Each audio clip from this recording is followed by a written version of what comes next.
Ijoollee Yesuus nu jaalata isaaf ajajamna yeroo hundaa isa nu uume abdii ta'uudha waaqni waaqessinu waaquma guddaa waaquma guddaa waaqni nu waaqessinu waaquma guddaa.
Jaalala nuuf qabu Yesuus nuuf ibsa mootummaan samaayii kan akka isaaniif ta'a jedhee gaarummaa kenna nuuf ragaaba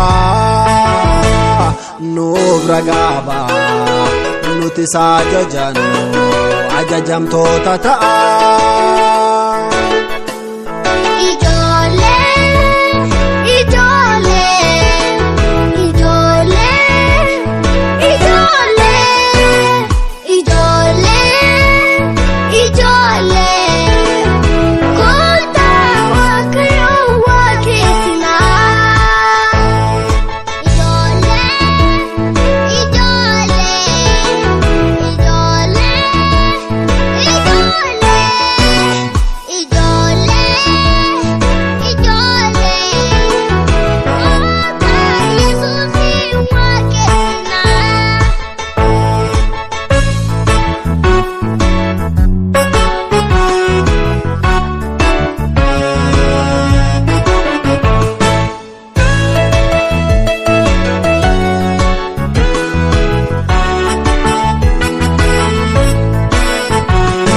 Yesuus nuuf du'e sileeris du'e jaalala nuuf qabu fannoo irratti ba'e du'aa bara baraa keessa nu hambise jireenya nuuf kennuuf du'ee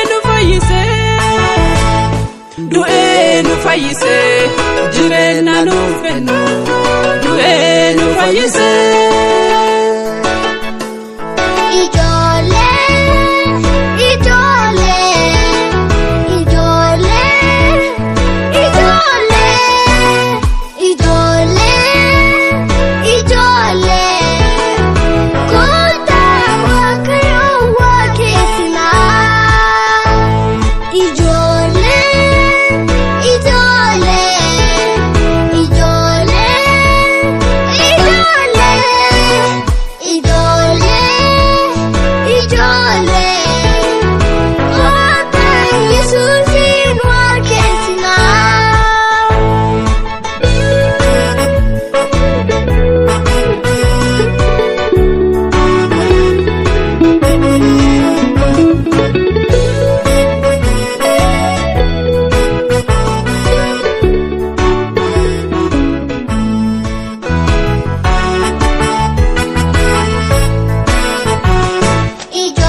Ijoolli Yesuus nu jaalata isaaf ajajamna yeroo hundaa isaaf nu uume addi ta'uudha waaqni waaqessinu waaquma guddaa waaquma guddaa waaqni nu waaqessinu waaquma